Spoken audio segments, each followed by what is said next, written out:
This is Golf with Jay Delsing.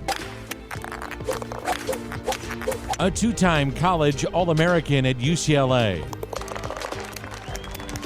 A participant in nearly 700 PGA Tour events. 7 professional wins to his credit. Over 30 years of professional golf experience. A member of the St. Louis Sports Hall of Fame. This is Golf with Jay Delsing. Hey, good morning. Golf with Jay Delsing here. I am your host, Jay. Earl, what's going on this morning? Just ready to go, Jay. Excited about this show. You got another superstar, almost maybe one of the all-time greats, definitely one of the all-time greats, and looking forward to talking about him, Tom Watson.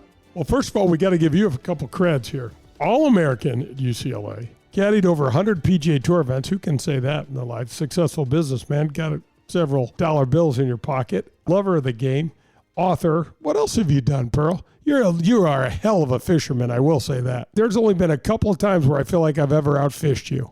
Not that I'm competitive or keeping track at all. What makes you upset about that? You can obviously tell I'm not over it, am I? Apparently not. Hey, I absolutely love to fish. And as you know, there's a lot of golfers that like to fish. I'm not sure maybe it's just a patience thing. Golf needs it and fishing needs it, or a competitive thing, or being outdoors thing, or all of the above thing. But there's plenty of us golfers that like to do a little fishing. We formatted the show like a round of golf. The first segment is called the On the Range segment, and it's brought to you by TaylorMade Golf. Guys, you got to check out the Stealth Driver. I've been hawking that for a couple months now. You've got to check out the Stealth Fairway Woods are awesome. I'm actually going to start messing around with a little 3-wood, which I never thought that was possible because I love my old faithful 3-wood. We appreciate Jeff Thornhill. We appreciate TaylorMade Golf. The next level of TaylorMade for you is try the golf ball. Send me an email, jay@jdelsinggolf.com. We will send you, your name is drawn, we will send you a dozen TP5 golf balls for free. I want to thank Bob and Kathy Donahue at Donahue Painting and Refinishing, 314-805-2132.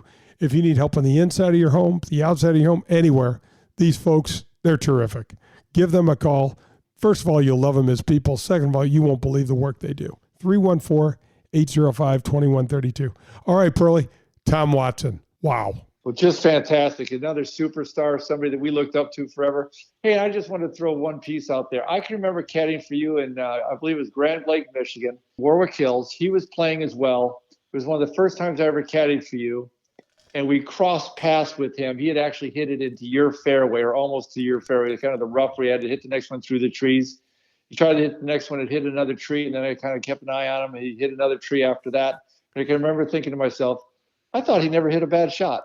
It was my first understanding that all of you guys are human, but some of you guys are just able to hold it together and be able to pull it out a little bit more often, but all of you guys missed. But that was my first interaction with Tom Watson. I can remember getting to play. There was a time in the late 80s where I sought out all the best players in the world and wanted to play with them. I played with Norman, I played with Watson, I played with all these guys that were leading the money list in practice rounds, so that when I got to play with them in the competition, I didn't want to be in awe of them, because Pearl, it was really weird when you're suddenly teeing it up with, say, one of your boyhood idols. I can remember the first time I played with Ben Crenshaw. I was like, damn, man, you got to be kidding me. I'm playing with Gentle Ben and I watch him roll the putter and things like that, and then playing with Greg Norman, the way he drove the ball. It can completely whack you out of your comfort zone. Tell us about asking those guys to be able to play with them, because they had groups they wanted to play with. They're trying to play with somebody better than them. How did you go about asking some of that to get in the mix to play some of the practice rounds with those different guys? Are you trying to insinuate that I wasn't better than them? I was trying to speak quickly around that so that you wouldn't point that out, but you didn't let me do it. So, but how did that go? And did anybody ever big time you and not accept your invitation or turn you down at some time? Well, for the most part, I went, through friends and stuff like that. So we set up a game. I'll tell you a quick story about Greg Norman round of golf at the Players Championship. I forget what year it was, in the early 90s. It was Steve Pate, myself, Brad Faxon, and the Shark. And Shark was world number 1 at the time. We throw up balls, and I think it's Faxon and I against Pate and Shark. and we're playing $100 no bogey. So whoever makes Yikes. No bogey. Pater's top dog in the world at that time too. So you and Fax have your hands full on that match. Yeah, I was the redheaded stepchild of the group, no question about it. We got the best putter maybe of all time. We got world number 1, and we got the volcano. I didn't even have a nickname. I took care of my no bogey on like the third hole, made a bogey, and people started dropping off. But I can tell you, Fax and I put it to them. Long story short, after the front 9, we are 2 units up, and Shark quits. Oh, boy. Do you think he paid? I'm going to guess. Let me think. No. Nope. He was like crime. He's just like crime. He doesn't pay. And so I'm like, that sucks. And I had another few things that I think I might have said to Pater, who was laughing because you knew he wasn't going to pay. Oh, my gosh. That's brutal. Yeah, I didn't think that happened out there. I didn't think that was allowed to happen. I think Fax and I might have shamed Pater into a few dollars, and nobody ever got any money out of Norman for sure. But I got to play with Tom Watson. The group that we had was Tom Watson, Lanny Watkins, Bobby Watkins, and myself. And where did we play, Pearl? Riviera. What a day that was. I'll never forget. I was so fired up. Bobby Watkins and I played the 2 Hall of Famers. And we won. Wow, awesome. We won about $80. We won about $80. And yes, they did pay. Pearl, I was firing. I was in a very confident mode at that time. And I was, and I knew Riviera well from our college days. So it was a fun. What a great place. What a great place that is. What a great memory for you to look back on that type of a match. Because Bobby Watkins, there was a character. There's a journeyman character.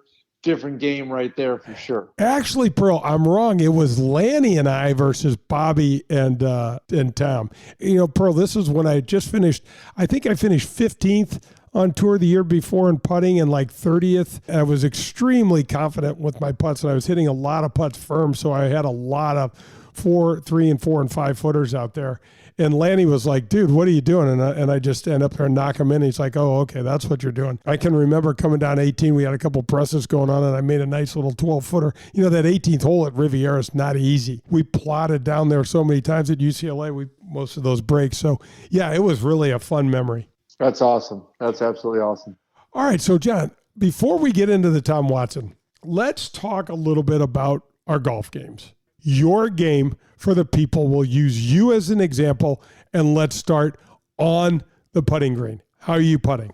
I'm putting actually, I'm always starting on the putting green. As I told you, when I was in Arizona, I was in Florida, I was putting a lot, practicing a lot. I was getting quite diligent about it, and it's absolutely paying off. For the first time in years, I'm actually seeing and sensing my line quite well. Some of the drills that you've given me, having the line around the equator of the golf ball so that I can see if my roll's true. I do a drill with a yardstick to understand my path, the squareness of my blade. So I've been very diligent, and I'll be honest with you, I might have too big of hopes on how I putt this year because I think I'm off to a fantastic start. But you are, and folks, so here's what we want you to do on the putting green. Start with the clock drill. Start at 2 feet, 3 or 4. Let's just go 3 balls. 3 balls around the hole. So you're going to have each one of these 2 feet away from the hole. You're going to probably have a little one that's a little left to right, one that's a little right to left, and one that'll be straight. Knock those 3 in. If you miss, you have to start over. That's the key about this drill, and I'll tell you why that's important. Then after you knock those first 3 2-footers in, go to 3 feet and knock those in. And then once you do that, you're going to wrap it up with 4-footers. And it gets dicey. It gets dicey, but the most crucial part of this drill is your focus. And you're going to stand over that last 4-footer knowing that if I knock this in, I get to go do something else, and you're going to put pressure on yourself, and your focus is going to be there, and you're going to need to figure out how to get yourself in the state of mind to knock that putt in. That's a big deal. The other thing that's really cool that I told Perlie to do is put a stripe around the equator of your ball. If you're playing a Titleist, if you're playing a TaylorMade, a TP5, you can take a little black or a colored Sharpie and just put a line over that stamp. All right. And then get off to the side of the green, line that thing up so that it's straight up and down on the ground. and then put your blade behind it and putt. Do not putt to a hole. Just putt, just roll. Just roll this ball and let's see how well that ball stripes. We want that ball rolling end over end, and it will give you confidence to know that you're striking that ball correctly. Hey, Jay, that stripe around the equator is one of the aiming aids, if you will. But what do you think about the yardstick or some other aiming aids about your shoulders, your hips, your feet being squared up, the blade being squared up, understanding, being able to see what path you need to be swinging that putter head on? Do you have any advice for just kind of the basic alignment issues for early in the year? Yeah, if you have you can even use the shaft of a golf club because it's pretty, it's going to be very straight to kind of help you with your path. You can also, one of my favorite training aids is the putting arc, and it's ARC. And it is really a great little device because you can either use the toe or the heel of your putter, and it'll track you and help you take your stroke ever so slightly on the inside, but without too much face rotation. Folks, that's where people's trains fall off the track with their putting. They get that face rotating open and closed way too much. So we're going to keep it really, really square and on this arc, on path, square to your path, which is going to be ever so slightly inside, not very much off that line. That's what I would do. I would go next, John. Then we want to go from 50 yards out. We want to go just off the green, hit some chips, and I'm going to call a chip about a 5-yard area, maybe 15 feet off the green with no rough. So we're going to take, maybe an 8-iron, maybe a 9-iron, maybe a pitching wedge. Actually, you can take whatever club you're most confident with and basically use that same stroke, get the ball position correct. We want your hands on the front edge of the ball and want the ball towards the middle of your stance. Really, really basic. Guys, here's the other thing. And John, you just mentioned it with your putting, but throughout your bag, we want your feet, your knees, your hips, and your shoulders and forearms stacked on top of each other. I'll mention the forearms separately, but we want feet down first, knees straight above, hips on top of that, and your shoulders in a line so that you are stacked. And for the most part, folks, right-handed players address the golf ball with their shoulders too open or pointing to the left, don't they, John? Yes, they absolutely do. A big problem. It's one of those things. It's hard to give people absolutes when you're teaching golf, especially not seeing them. But, John, that is a universal problem. I would say 9 out of 10 golfers that are right-handed have. Well, the chipping is so important. Last week, we heard from Ted Scott talking about Scotty Scheffler and the immense amount of time and effort it takes to do his pitching and chipping, and that's what you're discussing now. And then we're going to get to listen to an interview with Tom Watson, one of the all-time great pitchers and chippers, and again, that spent a boatload of time doing it. Just super important. I am going to leave it with chipping and putting today, and then we are going to catch up next week on pitching the golf ball and hitting some fuller shots and the driver. All right, because we can't gloss over those. If we have enough time later in the show, we'll cover it. But right now, we're just going to leave that for next week. Pearl, we got to do the tip of the cap segment. Have you got any ideas on who we're tipping our cap to this week? Let's tip our cap to the sport of baseball. That's also getting going in the spring and making spring sports, spring in general, ushering in the spring golf all together. The sports are alive and well, and it's a great time of year. Baseball's the first love of my life. I absolutely love it. The tip of the cap is brought to you by the Dean Team Volkswagen of Kirkwood and my friend Colin Byrne, 314-966-0303. You can also see Brandy over there. You can see Bill Van Owen. He's another great guy, part of that team over there. If you need anything, Jay at jdelsinggolf.com. Email me. I will personally introduce you to those guys.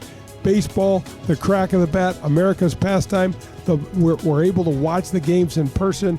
It's a great time of year. Lots of baseball to watch this year. And I want to thank Dean Team Volkswagen of Kirkwood, 314-966-0303. And Colin, thanks for supporting the show.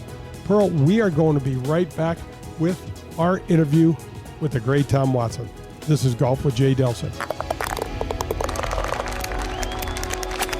On the Range with Jay Delsing is brought to you by TaylorMade. This is Golf with Jay Delsing. The front nine is coming up. I want to tell you about my friends and longtime supporters of this show, Marcone. Yes, they are incredible community stewards. Yes, they are the largest distributors of GE appliance parts in North America. What you don't know, they are spearheading, led by owner and St. Louis and Jim Sowers, a new service dog program with and in conjunction with David Faraday and the 24/7 Battle Buddy program. Jim and Marcone are ensuring that a minimum of 2 service dogs a year will get partnered with a veteran hero in need. These dogs are expertly trained, connected with their veteran master, and then magic starts to happen. These dogs are retrained to meet the specific needs of their warrior and to help them successfully navigate everyday life. You can learn more on Facebook at Troops First 24/7 Battle Buddies, or reach out to me at j@jdelsinggolf.com, and I will fill you in on more of this program. How would you like access to 90 holes of golf? Well, that's what happens when you join at Whitmore Country Club. You get access to the Missouri Bluffs, the Links of Dardenne, and the Golf Club of Wentzville. And guess what? No cart fees included in that deal. There's no food and beverage minimums. There's no assessments. They have a 24-hour fitness center, 2 large pool complexes, 3 tennis courts. Year-round social calendar includes holiday parties, picnics, date nights, live music. They even have a kids club for your children and much, much more. There's junior golf, junior tennis, and swim teams available. This is a family-friendly atmosphere, and they have a wonderful staff. If you get out there, you got to poke your head in the golf shop and say hello to my friend Bummer. He is a terrific guy, and he will help you with your game and show you around. And don't forget, there are golf leagues, skins games, members tournaments, and couples events available all year round. Visit WhitmoreGolf.com. That's WhitmoreGolf.com. You're listening to Golf with Jay Delsing. For golf tips, news on the latest equipment, and everything golf, log on to golfwithjdelsing.com. The front nine is coming up. Hey, this is Jay Delsing for SSM Health Physical Therapy. Our golf program has the same screening techniques and technology as the pros on the PGA Tour use. SSM Health Physical Therapy has the Titleist Performance Institute trained physical therapists that can perform the TPI screening on you, as well as use the K-Vest 3D motion capture system. Proper posture, alignment, etc. can help you keep your game right down the middle. We have 80 locations in the St. Louis area. Call 800-518-1626 or visit them on the web at ssmphysicaltherapy.com. Your therapy, our passion. This is Golf with Jay Delsing. The front nine is presented by the Ascension Charity Classic, September 5th through the 11th at Norwood Hills Country Club. For tickets, ascensioncharityclassic.com. Golf with Jay Delsing. I'm your host, Jay. I got Perlie with me. We are jumping on to the front nine, and it's brought to you by the Ascension Charity Classic, September 6th through 11th, Norwood Hills. Don't forget about the Advocate PGA Tour event at Glen Echo that same week. Lots of great golf up in North County. Guys, we're going to my interview with the great Tom Watson. 77 worldwide wins, 8 major championships, 39 PGA Tour wins. Enjoy this interview. Tom Watson. Tom, good morning. Good morning, Jay. Thanks so much for joining me today, Tom. Gosh, one of the thrills of doing this show, I've had the privilege of interviewing a couple Hall of Famers like yourself and looking over your career, Tom. 78 worldwide wins, 8 major championships, 39 PGA Tour wins, Hall of Fame member, 6-time Player of the Year. I could go on and on and on. What a phenomenal career you've had. Well, I'm playing a game for a living. Yeah, you know what it's like. I played golf with you on the tour, and we were out there just trying to we're just trying to be the best we could be out there. It was really fun, Tom, for me, especially I can remember the first time I got to play with you. We were playing in a practice round at Riviera with Lanny and Bobby Watkins, and I just couldn't stop looking at you all day, watching your swing, watching your putting stroke, because I got to grow up, watching you win the Masters, watching you with the duel in the sun, and then getting to walk down the fairways was a hell of a thrill for me. There was a lot of water under the bridge, when you play the PGA Tour with lots of different players and personalities. When I first started out there, the players that I came out to try to emulate were Jack Nicklaus and Arnold Palmer, Lee Trevino, Johnny Miller.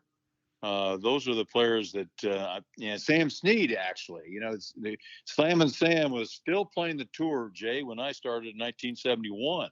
And I had a chance to play with Sam a few times. I remember one day we were paired in the last round at the LA Open Riviera, and we came to the fourth hole there, and I hit a 4-wood. I cut a 4-wood into that right to left green, and I made a hole in one.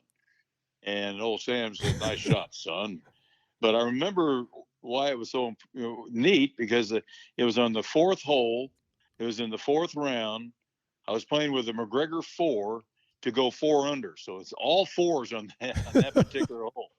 The stars were aligned. Tom, I've played that hole probably 300 times, and I don't know if I've hit the green, half a dozen. That is one hell of a tough hole. It is. Well, I always tried to play a cut shot into that green, because if you hit a hook and hit that right to left green, it would go right on over. Every single time. Yeah, it really did. I struggled with that Kikuyu grass too, being a Midwestern guy. But Tom, so talk a little bit about growing up in Kansas City and how the game, one of the things that I've loved to talk to you great champions about is, do you remember back when the game bit you? And I know the way you are, and you're super competitive and kept in good shape, and I know it still has a hold of you to some degree now. Well, my dad started me in the game, Jay, like most players on the tour. My dad, who was a very good amateur player, started me and taught me the fundamentals of the grip and stance, and keeping my head still when I swung the golf club, and then finishing with my belly button facing the hole. That was the key, because that got your hips turning through the impact, it speeded up your arms, and it gave you an essence of acceleration and power. So that was the first lesson. But then we started playing golf out there, and we played winter rules in the fairway. So if you hit the ball in the fairway and the fairways weren't very good, and you could move it to a good lie. In the rough, you played it down. But remember, we played winter rules, and then when the fairways got better, we just played some rules. We played down all the time. I think that's a healthy way to start young people. You don't force them to play the ball down all the time. Heck, you even put it on tees for players that are just starting. And I think that was part of me enjoying the game. Of course, I enjoyed the game because I was playing with my dad, but I also had some other kids I was playing with. But the most important thing is my older brother, Rich. He was 3 years older than I was. And you know how brothers are, just slightly competitive. And 3 years older, 3 years stronger. I always wanted to beat my older brother, and that was always when I went out there. It was always to try to beat my older brother. And in a few years, I did it. But that inspired me. You play with players better than yourself, and you'll learn to be a better player. Promise you. You won 4 state amateur titles in the state of Missouri. Then you went and got a scholarship to Stanford. Tell us a little bit about. No, I didn't get a scholarship. I did not get a scholarship to Stanford. Wow. Golf helped me get in. It was one of the reasons I got in. But they didn't have much money. I was going to say they must not have had them back then if you didn't get one. How much money they had in the golf budget back then, Jay? $8,000 was the total budget they had for the entire men's golf team. And they didn't even have a women's golf team. Wow, how things have changed. That was 1967, 68. Man, I can't believe if someone like you didn't get a scholarship. They just didn't have scholarships, man. I mean, it doesn't make any sense. But did you play a lot of table tennis as well? No, that got on my resume, I guess, when I first came on the tour, and they said, "What are your hobbies?" Well, I just kind of got out of college. I played some table tennis and ping pong, but I'm not any good at it. And it's always stuck there. And I get that question all the time. I'm sorry that I brought that up. No, the kids can beat my butt in ping pong. I promise you. Oh man, those guys are. But I did play a lot of pool. I love to play pool and billiards. 3-cushion billiards is the game I played around town here. That was fun. Tom, you're a competitive guy. You're going to get into anything that somebody challenges you to, aren't you? Just like any kid, we like to play games. And as I said, I've said many times, man, how lucky have I been in my life to be able to play a game for a living. It's not going to work. It's going out to the golf course. That's not work. I mean, that's just, that's a game, and it's a pleasure. Now, sometimes when you're not playing very well and you're hacking it around, and you're trying to get better, and it's a frustrating game. You know the frustration, and we all know the frustration that the game is tough on us, but it's not work because you're always trying to improve. Sometimes you just fail. You fail sometimes for a long period of time, like I did in the late '80s and early '90s, until I found a secret to my golf swing, and then everything flowed from there. It was wonderful. Tom, before we talk about that, 1973, you met Bruce Edwards at Norwood Hills. Bruce was one of the greatest, nicest, cordial guys I'd ever met when I got on tour. Always treated me well. Well, Bruce was he was liked by everybody. He was a wonderful guy, had a great sense of humor, and he loved the caddy. He had a passion for caddying. He did it the right way, and he helped other young caddies who came on the tour. He'd take them under his wing and say, "All right, here's the ropes. Here's what is expected of you out here." And he did that with a number of caddies when they came on the tour. Yeah, and I know how involved you are in the ALS and raising money. We did a little thing together not too long ago here in St. Louis that raised some real valuable money for that tough disease. Yeah, ALS, or is commonly known, the Lou Gehrig's disease, is a muscle wasting disease. It's a neuron disease that your neurons start to die, and then your muscles die, and then you basically die of attrition. And there's no known cure, and there's no known substance that will even slow it down. That's the problem. We continue to raise funds for research, and that's all we can do.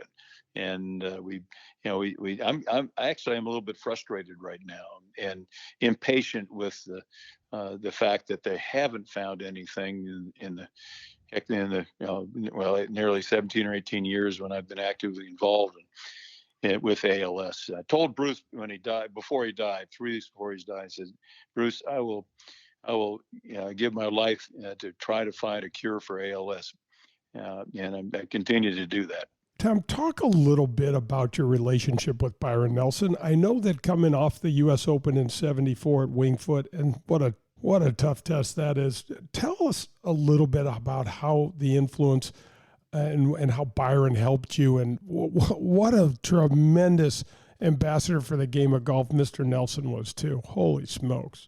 Byron goes back a long way. My dad, he was a golf historian.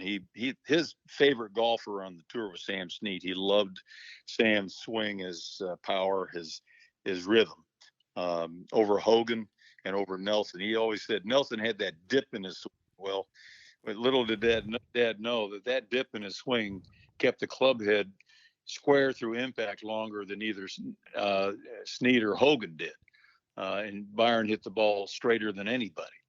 But be that as it may, I got to know Byron first of all, he was on TV as a commentator, an analyst, and when I got on the tour, I remember him coming out at Doral. He was doing the commentary at Doral during the Pro-Am. He walked out there, and he was walking the 17th hole, and that was my second year on tour or something like that. And he just said, he came up and walked up to me and said, "Tom, I'd like to meet you." And I said, "Well, Byron, it's my honor to meet you." And we hit it off right off the bat. And then in '74, as you related to, I shot 79 in the final round of our national open at Winged Foot. And you're right about the golf course. I still think it's day in and day out the toughest test of golf in the country. But there may be other courses that are tougher, but boy, it's a tough golf course. But he came in after I shot 79 to the locker room. I was up after I finished commiserating with John Mahaffey, and they came into the upper locker room up there, and they had swinging doors, and he just looked over the swinging doors and said, "Tom, could I speak with you for just 5 minutes?" And the place went silent, and I said, "Sure." And so we went back in the corner of the locker room, and he just wanted to say that he was impressed about the way, not only how I played, but how I conducted myself, and that if anytime in the future, I would like to work with him on my golf swing. He'd be open to that, to come down to Roanoke, Texas, to his Fairways Ranch, and I could stay there, and we could work on the game and just be together. Took me a couple of years to take him up on the offer, and in the fall of '76, I went down there and got a chance to work with him, my golf swing, and from then on it just blossomed. Our relationship blossomed.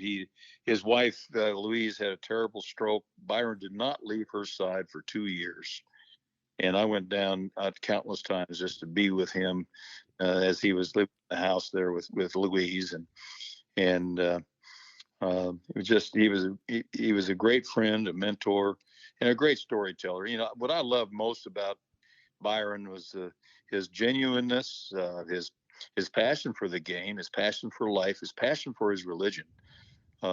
He had great passion for all, and and little did people know, he was a real hand. He loved to show off his golf skills, and even as an older age, every now and then we'd be doing an exhibition, and he'd be over there and say at the Byron Nelson Golf Classic at Preston Trail, and I was doing an exhibition for these kids, and Byron was standing there, and I said, "Kids, I want you to meet one of the greatest players of all time right here, the namesake of the tournament, Mr. Byron Nelson." And I said, "Byron, come on out here. You're going to hit drivers off the deck here." And so it say driver off the deck, it drivers off the deck. And I said, "Kids, watch this." And I don't think it impressed the kids much, but the parents around there, it impressed. So I said, "All right, Byron, I want you to do 3 things, 3 balls. I want you to cut one, I want you to hook one, and I want you to hit one dead straight with the driver off the deck, no tee." And he did it perfectly, all 3 of them. He just loved. He get that grin on his face after he did that, and it was just wonderful. And he loved to ham it up and do that. And I was around him a bunch, working with my golf swing with him, and he'd hit balls, and I was always in amazement how straight and through impact how solid he hit the ball. I just couldn't carry his shoes, not even close. Oh my gosh, Tom, when I think about hitting those old wooden drivers with a sweet spot the size of an eraser head off the deck, I mean, come on. Well, he was probably the best long iron player in the game. He just hit it so solid and so straight. He didn't take the deep divots like Hogan did or Snead did. He hit those dollar bill divots, just real skinny, square divots. And it was just wonderful. He did it all the way through from the chipping all the way through the driver. It was wonderful to watch. I remember getting to talk to the great Jack Nicholson. Jack said about you were the best bad weather player he'd ever met. And then I also wanted to ask you, Tom, a little bit about links golf. You're regarded as one of the top links players of all time. 5 Open championships, 3 on the senior circuit. Talk to us a little bit about the bad weather and a little bit about links golf. I know how dear it is to your heart. Bad weather player is pretty simple for me. I practiced in it here in Kansas City off season. I mean, in Kansas City and in St. Louis, I mean, it gets we get snow, we get frozen greens, we get frozen temperatures. And if you're going to practice, you got to do it. Snow was an issue, although I did practice in the snow, lost half my golf balls. But it was something. We had a bunch of crazy idiots here at the club that I played golf, and they would play in any weather. We'd get up and we'd play a game called Birdie Bogey, which was a Stableford type of game. And even with even if it was a terrible weather, we'd have at least 2 groups out there playing in this game. And Stan Thirsk, who was the pro of the Kansas City Country Club, Stan always played. He was just one of the finest gentlemen and one of the great players, unsung great players that I have ever met in my life. And we'd go out and play, and in the cold weather. And I was a hunter, and I still am. In fact, I was turkey hunting this morning. It wasn't very cold, but the weather, you learn to dress for it. You learn to dress for the cold weather, and a lot of the kids in California and Florida, they didn't really like cold weather very much. It shortened up their swings, made them go faster. Heck, I practiced in it and played in it all the time. But then going on to links golf, I think I get that question a lot, Jay, about why was I so successful at links golf? Well, I actually got lucky to win 2 of my Open championships, but one of the things that I did very well, and you saw it with Seve, and you see it with you saw it with Scotty Scheffler in the final round of the Masters this year, is my up and down skills. I was a great putter, but I also could, I could get the ball up and down out of the bunkers, chipping the ball. And when you play links golf courses, as you well know, you're going to miss more greens there because the greens are so hard and firm and the ball bounces so much. You're going to miss the greens, and you better be able to get the ball up and down. And that was right in my wheelhouse, my forte. Tom, I can remember your close friend and my dear friend Andy North taking me kind of under his wing when I first got on tour because we were kind of built the same way. Yeah, and he would always tell me about, you got to go play with Tom. You won't believe how good he is around the greens with the wedges. And he used to teach me and show me stuff, and he always talked about your ability. You were so underrated with that wedge. Everybody knew what a great putter you were, but you got the ball. He said you could get the ball up and down from a trash can, and half the time you never had to take the lid off of it. Well, I practiced. When I was a kid, I practiced around the greens all the time, and I make this suggestion to people who ask me, what should I, how much do you practice your short game and long game? I practice my short game more than my long game. As a kid, you got direct results from your short game. When you're a kid, you don't hit it very far. Practicing hitting a driver or an iron, it doesn't get it. But hitting the ball from around the green and getting the ball close, you can do that as a kid. You don't have to have strength. You just have to have technique and touch and feel. And I did that all the time. There was a practice green around the club there that it was elevated. It had a deep pit to the right, and it had a couple bunkers in it and a couple of flags in it. And I practiced in that all the time. The other thing I did, though, honestly, was even before I started doing that, was I went to the putting clock, and I putted around the putting clock all the time.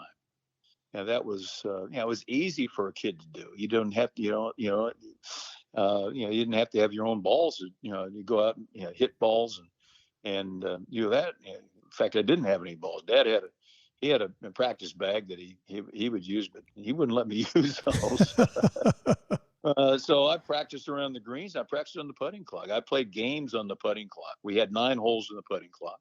I'd take 3 balls, and I'd go around starting from 9 to 1, and they go 1 all the way to 9, and with 3 balls. And I got good enough where my goal was to putt around that clock with 3 balls being 9 under par, meaning I had to make 9 aces out of 27 attempts on that putting clock.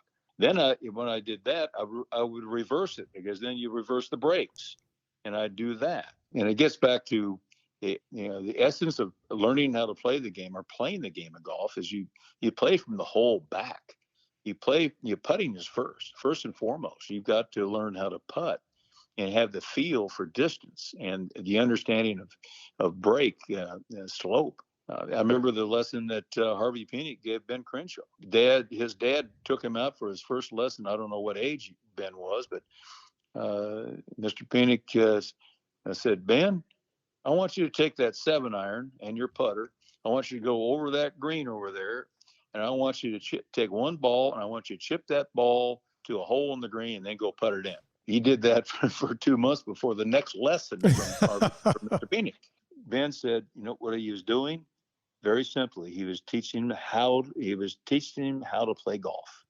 What the essence of the game it's the hole. your essence is to get as close to the hole or in the hole as possible with every stroke in the bag. But you start short. You start short with kids, and you get them around the greens, and that's how I did. Plus, I was somewhat competitive when we had a junior program there, and I had a bunch of older guys, 5 years old or 6 years, and they get on the putting green and they putt for dimes. Well, they asked me, "Do you want to putt for dimes in there?" I said, "Yeah, let me go." See, I didn't have but 30 cents in my pocket, I think, something like that. And so we went around there, and I didn't lose the first time around. I said, "I like this." And so I went on that putting clock all the time so I could beat these older guys putting, which I did. And I got to be a good putter really early. I bet they didn't ask you all the time after that then, did they? Oh, I broke a lot of people's hearts then on the tour with my putter, I could guarantee you. That's going to wrap up the front nine, but don't go anywhere. We're going to go to the back nine and the second half of our interview with the great Tom Watson. This is Golf with Jay Delsing. Folks, do you need a new car, truck, or SUV? Then the Dean team of Kirkwood is the place for you to go. 314-966-0303 and go see Colin Byrne. He just got me into a new SUV and I love it. Boy, did they make the experience painless and super, super easy. Most dealers don't have any cars in their lots, but at Dean Team of Kirkwood, Colin has an entire parking lot full of new and used cars. You don't want a VW? That's no problem. They have Audis, BMWs, Mercedes, anything you want. Colin and the Dean Team of Kirkwood will go get it if they don't have it. Call them at 314-966-0303 or go to DeanTeamVWKirkwood.com. The Dean Team, for all your car buying needs. Folks, are you in the market for some additional protection for your ride? You need to call my friends at Vehicle Assurance. Their number is 866-341-9255. Sherry Fain is the owner and president, and she and her team are committed to helping you with your unexpected auto repair bills. They are committed to finding the right protection for you, your budget, and your family. They only work with the top vehicle service providers in the country. Get the protection and the peace of mind you deserve. That's Vehicle Assurance, 866-341-9255 for a free quote. 866-341-9255. Hey, St. Louis, the Ascension Charity Classic, presented by Emerson, is back this September. Don't miss the excitement when the PGA Tour champions best compete again, all for charity, September 9th through the 11th at Norwood Hills Country Club. Pro-Am spots, hospitality packages, VIP tickets, and more. Available now at AscensionCharityClassic.com. I want to tell you about a family-owned and operated golf business that's been right here in St. Louis for over 40 years. I'm talking about Pro-Am Golf Center. That's right, Pro-Am Golf Center. I know you know the name, but I'm not sure you know what they really have to offer. They have everything a seasoned golfer like myself could need, all the way down to what a beginner would want. Pro-Am Golf Center has the lowest price in the area for custom club fitting. I just went and visited CJ. He is terrific. If you call them now, mention my name, Jay Delsing, you will receive a discount on that already low club fitting price. Their number is 314-647-8054. Ask for CJ, or you can visit them at ProAmGolfUSA.com. That's ProAmGolfUSA.com. This is Golf with Jay Delsing. To learn more about the game of golf, latest equipment, and golfing tips, log on to jdelsinggolf.com. The Back Nine is presented by Pro-Am Golf. Hey, welcome back. This is Jay Delsing. Perlie's with me. We're headed to the back nine. It's brought to you by our friends at Pro-Am Golf. Get it fitted. Get fitted. Get fitted. Call CJ. You can reach out to him at 314-647-8054. You can visit them at ProAmGolfUSA.com. We are going to the second half of Tom Watson. Tom, you had some great duels with Jack Nicklaus. In 1977 with the Masters in the Open Championship, I look back at how close you guys are. It's something so special about this game, the gentlemanly nature of it, where you want to beat each other's brains in, but then you guys have remained friends throughout all of these different scenarios. Well, yeah, I think yeah, those two events kind of solidified a respect and a friendship between us, and it just blossomed from then on in '77 when I won the Masters, but particularly when I won the Open Championship at Turnberry that summer, the Duel in the Sun as they call it, when we played the last 36 holes together, and it was a shootout basically. Jack got up by 3 after 4 holes in the final round at Turnberry, and then I tied him by 8, and then he went up by 2, by 12. Then I made a no-brainer at 15 to tie, and you get back to a tie after birdieing 13, and then he missed a shortish putt on the 17th hole, and I took a one-shot lead, and then the last hole, he made that darn 30-footer that forced me to make my short putt for birdie to win by a shot. And when he walked off the green with me, he grabbed me by around the neck, Jay, and he said to me, Tom, I gave him my best shot, but it wasn't good enough. Congratulations. I'm really proud of it, and I'm happy for you. And when it came from the best player that maybe arguably ever played the game, it gave me the feeling that, you know what, if I can beat Jack Nicklaus, I can beat them all. It really, my career really took off after that. I really had a really, really great career for about 4 or 5 years, 6 years after that. And then you topping it with a win at Pebble Beach and the phenomenal little pitch that you hold on 17, and then you wound up birdieing 18 right on top of it. And who's the first person we see behind the 18th green at Pebble Beach when you've just won the U.S. Open? It was Jack, but I tell you the conversation, and it goes related back to that long putt, that no-brainer that at Turnberry in '77 that I made from off the 15th green to tie him. I chipped the ball in at 17, birdie 18. He's waiting for me off the green. He's got this really gruff look on his face. He grabs me by the shoulders, and he said, "You little son of a bee, you did it to me again.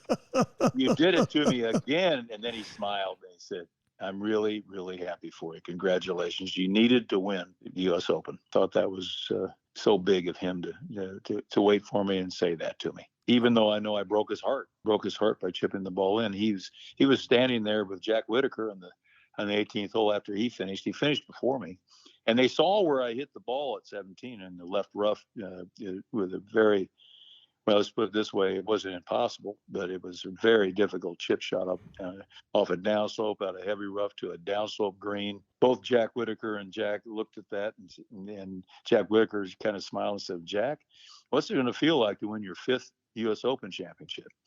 And before Jack could answer, the roar went up when I chipped it in, and Jack kind of turns around toward the 17th hole, and he's, "What's that?" One of the things that's always impressed me about you is there is what I call a Watson character. You're undeniably scrupulously honest about penalties. You've called a penalty on yourself I don't know how many times. One event, the ball was sitting in, I think it was either the U.S. Open or the British Open. You're in, weeds that are probably up to your waist. You call a penalty on yourself because the ball somehow moved. I also remember what you did for Ian Woosnam in the '91 Masters, because he was catching a lot of heckle from the crowd, and you didn't stand for that at all. And it goes on and on. You called out Tiger Woods. You've done a lot of things like that, Tom. I so admire that. I think that the game is bigger than any one person. I think that the people who play the game, there's a certain etiquette, and right now this world doesn't seem like it has a lot of etiquette anymore. Sadly, the disrespect that people have for each other. The game of golf, though, there's still a fundamental element of respect for the people with whom you're playing, and the game itself, and play by the rules. Take your hat off at the 18th hole and shake the hand of your fellow competitors, whether they beat you or you beat them, and do the right things when you're on the golf course.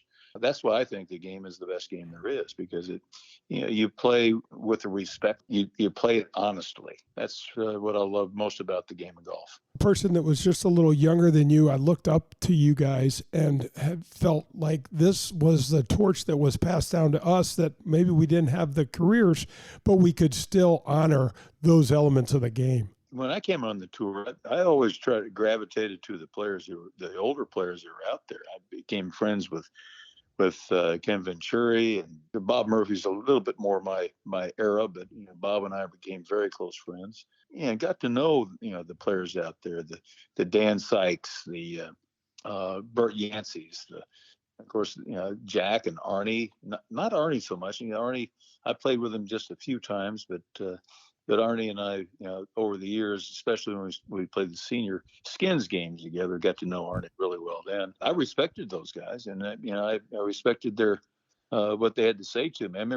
I remember I was in the Colonial, playing the Colonial. I played a second round. I played a good round, and Chicho Rodriguez was in the locker room. I played a morning round, and Chichi was in there, and he was effusing over me about saying, "Wow, Watson, Tom, you're playing great golf. You're really a great player," and all this sort of stuff. And Julius Boros was sitting at the next table, and he just kind of under his breath, he said, "Yeah, I like to have the money you pissed away." Meaning that I had a lot of times I could win a tournament, and I blew it. It didn't hurt me by him saying it, because it was the truth.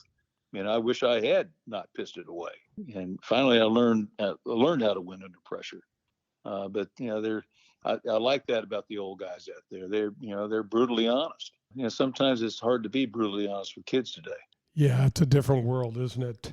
Tom, how about the honorary starter at the Masters? How was that this year with Gary and Jack? It was an honor, first and foremost, to be able to stand up there in the tee with Jack and Gary. They'd done it for many years, and they do it because people wanted to see the greats of the past. They wanted to see them in their element. Our memories of standing on that first tee when we had the lead of the tournament, or we're trying to win the tournament, they come back to you. We're standing on that tee, and it's a great feeling to be on that tee. But knowing that you're not competing anymore, but are there to say to the golf world that thank you very much for being our fans and coming out and watching us, and being in the company of Jack and Gary was just as a tremendous honor. All right, Pearl. Wow, that interview was just fantastic. I just love the different types of people you're having on the show. And you always kind of come to me and what was my first takeaway? And I was trying to figure out how to phrase this the right way. And I'm going to just say Tom Watson carries the torch forward for the game of golf. Just his class, the respect he has for the game, the players of the game, the history of the game. I think he carries the torch, and I think he's a good one to do that for the sport of golf, particularly for the PGA Tour. I totally agree. He's a high character guy. He's very, very principled. He's not afraid to speak up when it might be uncomfortable. I've had a lot of good tournaments, Pearl, in bad weather. And I always thought it was about attitude and about just embracing. Where's the weather worse in the entire country than St. Louis most of the time? It's either oppressively hot, stupid cold, or some sort of combination of the two. And I sit there and look at Jack Nicklaus called Tom the best bad weather player he had ever seen. I asked Tom about that, and then Tom had some really fun takes on a bunch of other things, but every single time I talk to him about growing the game, and he always talks about the grip, John, and getting your hands on the club correctly. It's interesting. Palmer was big on that whole thing too.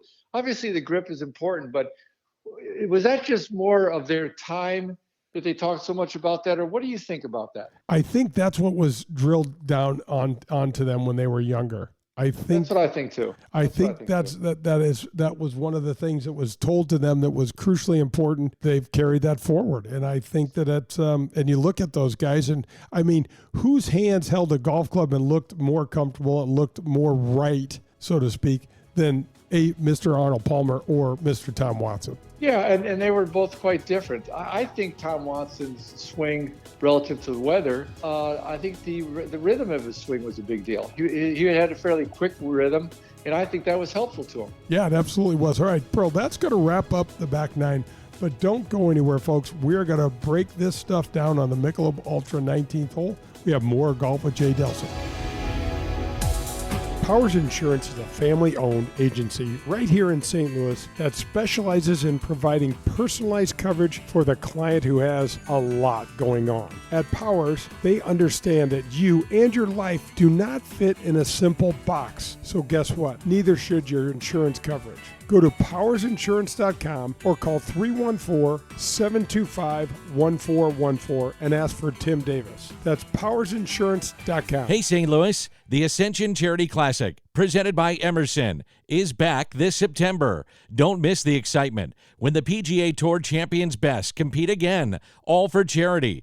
September 9th through the 11th at Norwood Hills Country Club. Pro-Am spots, hospitality packages, VIP tickets, and more. Available now at AscensionCharityClassic.com. Hey, folks, get this date. June 13th at Norwood Hills Country Club on your calendar. What's so important about June 13th? It's the annual SSM Health Foundation Open. You golfers can tee it up at Norwood Hills. Go to ssmhealth.org. I will be at Norwood that day supporting the cause. This is Golf with Jay Delsing. To learn more about the game of golf, see the latest equipment, get golfing tips from a PGA pro. Log on to jdelsinggolf.com.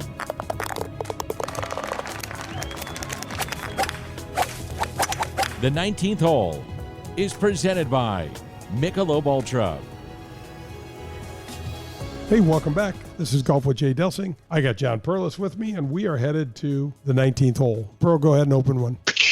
So, John, I wanted to get back to the Tom Watson thing. How about the fact that Tom Watson, who had won 4 Missouri Amateur Championships, did not get a golf scholarship? We got in when golf started to matter in college. It had probably mattered for a few years before we got there. But when he's talking about an $8,000, I think he mentioned full budget, it's just changed absolutely remarkably since then. So I think, and he mentioned it, I think just getting into Stanford, it was his entree into Stanford. He didn't necessarily note that he was a straight A student with high SATs and ACTs. So apparently golf helped get him in there, which is a big deal. But yeah, it's changed. When you look at the budgets that these schools have now, I think in the millions, some of them, no comparison. Gosh, I really wanted to beat Tom Watson. I really wanted to beat him. So the way that we got paired together on Sunday is that we both shot 71 on Saturday.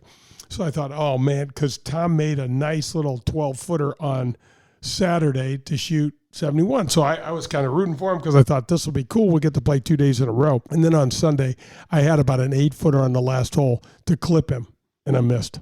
That's awesome. That's just one of those takeaways. But how did you guys play? Did you have a good tournament, or did you both have an off day? Oh, gosh. I think we both shot even par the second day. I think we probably finished in the middle of the pack. I don't think it was anything. It was definitely not memorable for him. And, I mean, the fact that I made a cut on the PGA Tour was pretty cool, but I don't think any of that was overly memorable. But I just, John, to sit there and play 18 holes with a guy like that, 2 days in a row is really something. It goes in my mind, in the books of the 3 days in a row I got to play with Arnold Palmer, and I'm thinking to myself, I'm waking up and I'm showering and getting ready to go out to the golf course because I get to play with Arnold Palmer again today and tomorrow.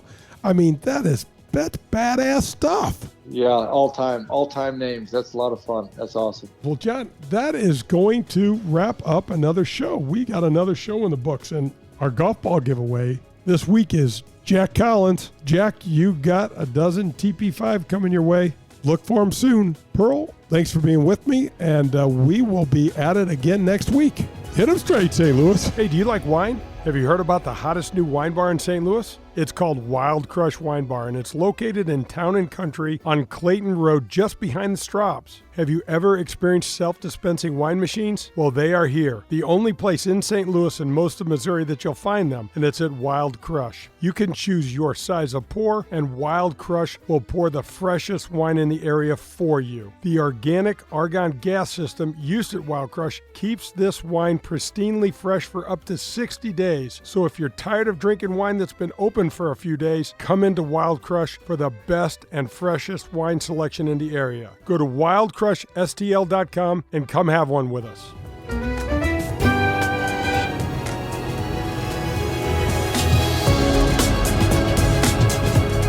This has been Golf with Jay Delsing. To learn more about Jay and the services he can provide any golfer, visit jdelsinggolf.com. You'll see the latest in golf equipment, get tips from a PGA pro, and you'll learn more about the game of golf. That's jdelsinggolf.com.